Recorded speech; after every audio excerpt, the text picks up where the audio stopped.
नमस्कार। हमारे प्यारे भारत में इंफ्रास्ट्रक्चर पर वास्तव में काफ़ी तेज़ी से काम हो रहा है। वो चीज़ें जो भारत में कई दशकों पहले बन जानी चाहिए थीं, कहीं जाकर अब उन पर काम शुरू हुआ है। और जैसा कि हम जानते हैं कि जनसंख्या के हिसाब से हमारा देश दुनिया में दूसरे नंबर पर आता है, तो लाजमी है कि जनसंख्या जितनी होगी उतने रिसोर्सेज भी होने चाहिए। लेकिन रिसोर्सेज की कमी भारत में हमेशा से रही है।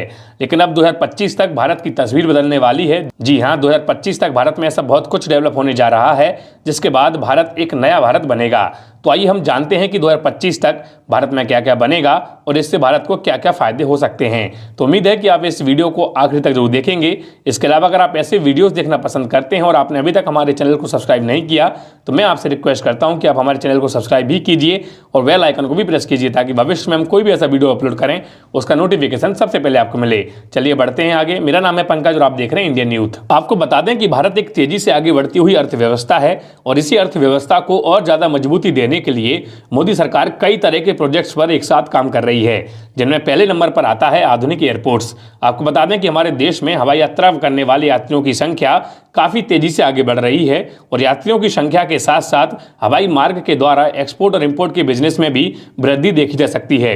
बस इसी अवसर को देखते हुए मोदी सरकार नए नए एयरपोर्ट बनाने की ओर काफी तेजी से आगे बढ़ रही है। जानकारी के लिए बता दें कि अभी हमारे प्यारे भारत में लगभग 140 एयरपोर्ट्स ऑपरेशनल लेवल पे काम कर रहे हैं, लेकिन जल्द ही इनकी संख्या और ज्यादा होने वाली है। जी हां, भारत सरकार की माने तो 2025 तक भारत में 220 एयरपोर्ट्स होंगे। मतलब कि सिर्फ 3 सालों में 80 नए एयरपोर्ट भारत में बनके तैयार हो जाएंगे, जिनमें से कुछ एयरपोर्ट्स पर काम शुरू हो गया है। उनके बारे में भी मैं आपको अपडेट दे देता हूं। पहले नंबर पर आता है जेवर एयरपोर्ट। आपको बता दें कि जेवर एयरपोर्ट का निर्माण उत्तर प्रदेश के गौतम बुद्ध नगर जिले के जेवर गांव में किया जा रहा है। इस पर तेजी से काम चल रहा है। इसके निर्माण कार्य के लिए यमुना एक्सप्रेसवे अथॉरिटी को यूपी सरकार ने नोडल एजेंसी बनाया है। जानकारी के लिए यही बता देते हैं कि जेवर एयरपोर्ट से नोएडा की दूरी तकरीबन 56 किलोमीटर की होगी और इस पूरे एयरपोर्ट को पब्लिक प्राइवेट पार्टनरशिप के तहत बनाया जा रहा है। जेवर एयरपोर्ट की सालाना क्षमता शुरुआत में 50 लाख यात्रियों की होगी, लेकिन जब यह पूर्ण रूप से बनकर तैयार हो जाएगा और लगभग 30 साल की अवधि के अंदर इसकी क्षमता 6 करोड़ यात्री सालाना की होगी। इस पूरे एयरपोर्ट से कनेक्टिविटी काफी अच्छी होने वाली है, क्योंकि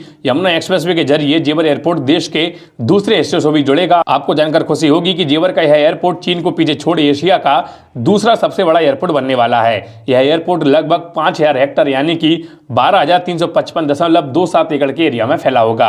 अगर हम बात करें इस पूरे एयरपोर्ट के बजट की, तो आपको बता दें कि यह पूरा एयरपोर्ट लगभग 29,560 करोड़ रुपए की लागत से बनकर तैयार हो रहा है। बात करें इस एयरपोर्ट के रिसेंट स्टेटस की, तो आपको बता दें कि पिछले साल 25 नवंबर को प्रधानमंत्री मोदी द्वारा इसका भूमि पूजन कर दिया गया था। भूमि पूजन के बाद इस पूरे एयरपोर्ट की टेंडर प्रोसेसिंग हुई और ऐसा बताया जा रहा है कि अगले महीने से इसके टर्मिनल और रनवे पर काम शुरू हो जाएगा। जेवर एयरपोर्ट के बाद आता है गोवा का मोपा इंटरनेशनल एयरपोर्ट। जैसा कि हम जानते हैं कि गोवा पूरी दुनिया में काफ़ी फेमस टूरिज्म प्लेस है, लेकिन फिर भी अभी तक गोवा में वर्ल्ड क्लास एयरपोर्ट नहीं बन पाया। जो एयरपोर्ट अभी गोवा में है वो सेना का एयरपोर्ट है, लेकिन अब उत्तरी गोवा के मोपा में एक नए अंतर्राष्ट्रीय हवाई अड्डे का निर्माण प्रगति पर है और हवाई अड्डे का पहला चरण इसी साल अगस्त 2022 तक चालू होने की संभावना है। आपको बता दें कि इस एयरपोर्ट के बनने से गोवा आने जाने वाले यात्रियों को और ज़्यादा सुविधा मिल सकेगी। इससे हवाई यात्रियों की संख्या तो बढ़ेगी ही, साथ साथ गोवा में टूरिज्म को भी बड़ा इजाफा मिलेगा।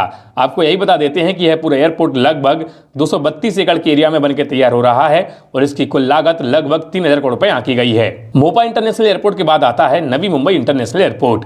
आपको जानकर हैरानी होगी कि मुंबई में बढ़ती आबादी को देखकर इस दूसरे एयरपोर्ट को बनाने की कवायद 1997 में ही शुरू कर दी गई थी। उस समय इस एयरपोर्ट को बनाने में लगभग 3000 करोड़ रुपए की लागत आंकी गई थी, लेकिन राजनीतिक पार्टियों की कम रुचि के कारण यह एयरपोर्ट सिर्फ कागजों तक ही सीमित रहा। लेकिन 2018 में मोदी सरकार ने इस एयरपोर्ट को बनाने में रुचि दिखाई और अब यह हवाई अड्डा नवी मुंबई में बनकर तैयार हो रहा है। आपको बता दें कि इस एयरपोर्ट को बनाने के बाद मुंबई भारत का इकलौता ऐसा शहर होगा जिसमें एक साथ दो इंटरनेशनल एयरपोर्ट होंगे। आपको बता दें कि मुंबई में अभी छत्रपति शिवाजी अंतर्राष्ट्रीय हवाई अड्डा ही सेवा देता है, जहां यात्रियों की भीड़ अधिकतम स्तर तक पहुंच चुकी है।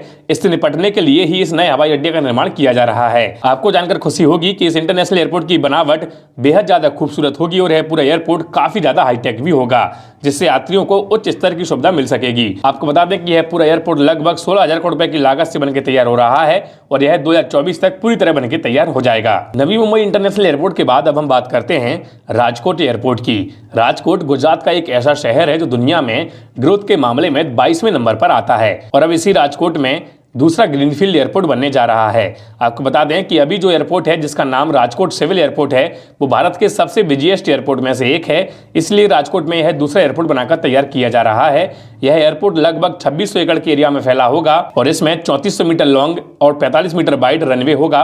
बात करें इसकी लागत की तो यह पूरा एयरपोर्ट लगभग 2654 करोड़ रुपए की लागत से बनकर तैयार हो रहा है। इस बात करें इस पूरे एयरपोर्ट के रिसेंट स्टेटस की तो आपको बता दें कि इस एयरपोर्ट पर काफी तेजी से काम चल रहा है और यह पूरा एयरपोर्ट लगभग मार्च 2023 तक बनकर तैयार हो जाएगा। और जब यह एयरपोर्ट पूरी तरह बनकर तैयार हो जाएगा तो राजकोट भी मुंबई की तरह 2 एयरपोर्ट वाला शहर बनेगा। चलिए हम बढ़ते हैं अपने अगले एयरपोर्ट की ओर। गुजरात के राजकोट इंटरनेशनल एयरपोर्ट के बाद बारी आती है गुजरात के ही धोलेरा इंटरनेशनल एयरपोर्ट की। आप लोगों को शायद पता ही होगा कि हमारे भारत की सबसे बड़ी ग्रीनफील्ड स्मार्ट सिटी गुजरात के अहमदाबाद के पास बनकर तैयार की जा रही है, जिसका नाम धोलेरा स्मार्ट सिटी है। और इस स्मार्ट सिटी में सारे काम स्क्रैच से किए जा रहे हैं, जैसे कि trunk infrastructure, roads, sewage, drainage, ICT, metro, expressway, यहां तक कि गुजरात का सबसे बड़ा इंटरनेशनल एयरपोर्ट इस नए धोलेरा स्मार्ट सिटी के पास में बनाकर तैयार किया जा रहा है। और वास्तव में जो भी लोग इस स्मार्ट सिटी में इन्वेस्टमेंट कर रहे हैं या फिर कर चुके हैं, उन सबको सबसे ज्यादा इंतजार है धोलेरा एयरपोर्ट के शुरू होने का, क्योंकि इस एयरपोर्ट से धोलेरा स्मार्ट सिटी के साथ साथ इन लोगों की किस्मत भी चमकने वाली है। आपको बता दें कि यह एयरपोर्ट धोलेरा स्मार्ट सिटी के नॉर्थ में अहमदाबाद के साउथ की तरफ नवागाम विलेज में बनकर तैयार हो रहा है। बात करें इस एयरपोर्ट के एरिया की तो आपको बता दें कि यह पूरा ग्रीनफील्ड एयरपोर्ट लगभग 1426 हेक्टेयर यानी कि लगभग 3500 एकड़ के एरिया में फैला होगा, जो कि गुजरात का अभी तक का सबसे बड़ा एयरपोर्ट होगा। बात करें इस पूरे एयरपोर्ट की रिसेंट स्टेटस की तो जानकारी के लिए बता दें कि इस एयरपोर्ट को सारे डॉक्यूमेंट्स और सारे क्लियरेंस बहुत पहले ही मिल चुके हैं। एयरपोर्ट के लिए जरूरी भूमि अधिग्रहण का काम भी पूरा हो चुका है और सबसे बड़ी बात कि अब इस एयरपोर्ट पर जमीन पर भी काम तेजी से शुरू हो चुका है और इस एयरपोर्ट को बनाने का काम बड़ा इंफ्रास्ट्रक्चर नामक कंपनी कर रही है। आपको जानकारी के लिए बता देते हैं कि यह पूरा एयरपोर्ट लगभग 2024 तक 2000 करोड़ रुपए की लागत से बनकर तैयार हो जाएगा। क्योंकि यह एयरपोर्ट धोलेरा स्मार्ट सिटी के पास में बनकर तैयार हो रहा है और इस स्मार्ट सिटी में आप लोग भी इन्वेस्टमेंट कर सकते हैं। अगर आप यहां इन्वेस्टमेंट करने में इंटरेस्टेड हैं तो स्क्रीन पर आ रहे नंबर पर आप हमसे कभी भी बात कर सकते हैं। हम आपको सारी जानकारी आपके व्हाट्सएप पे या फिर आपको कॉल पर दे देंगे। चलिए अब हम बढ़ते हैं अपने अगले एयरपोर्ट की ओर। धोलेरा इंटरनेशनल एयरपोर्ट के बाद बारी आती है भोगापुरम इंटरनेशनल एयरपोर्ट की, जो कि आंध्र प्रदेश में बनकर तैयार हो रहा है। दक्षिण भारत के आंध्र प्रदेश में बनकर तैयार हो रहे इस एयरपोर्ट का एरिया लगभग 2631.36 एकड़ का होगा। इसको बनाने में तकरीबन 2300 करोड़ रुपए की लागत आएगी और यह एयरपोर्ट लगभग 2023 तक पूरी तरह बनकर तैयार हो जाएगा। इस भोगापुरम एयरपोर्ट के बाद आता है छत्रपति संभाजी राजे इंटरनेशनल एयरपोर्ट। यह एयरपोर्ट पुणे में बनकर तैयार हो रहा है। आपको बता दें कि यह एयरपोर्ट लगभग 2400 हेक्टेयर के एरिया में बनकर तैयार होगा। आपको यही बता देते हैं कि यह एक ग्रीनफील्ड एयरपोर्ट होगा जिसमें सारी हाईटेक फैसिलिटीज को स्टैब्लिश किया जाएगा। इस पूरे एयरपोर्ट का काम फरवरी 2024 तक पूरा कर लिया जाएगा। बात करें इस पूरे एयरपोर्ट में आने वाली लागत की तो आपको बता दें कि इस इंटरनेशनल एयरपोर्ट में तकरीबन 14,000 करोड़ रुपए की लागत आंकी गई है। तो ये थे आधुनिक भारत के निर्माणाधीन आधुनिक एयरपोर्ट। जैसा मैंने आपको पहले भी बताया कि इन एयरपोर्ट के अलावा और भी कई सारे एयरपोर्ट्स हैं जो भी अंडर कंस्ट्रक्शन हैं, जैसे कि चेन्नई का दूसरा इंटरनेशनल एयरपोर्ट, पंजाब के लुधियाना में बन रही 134 एकड़ में लुधियाना इंटरनेशनल एयरपोर्ट, केरल में 570 एकड़ के एरिया में बन रहा सावरगिरी इंटरनेशनल एयरपोर्ट और अरुणाचल प्रदेश में लगभग 320 हेक्टेयर के एरिया में बन रहा होलंगी एयरपोर्ट आदि में काफी तेजी से काम चल रहा है और ये सारे एयरपोर्ट लगभग 2025 तक पूरी तरह बनकर तैयार हो जाएंगे।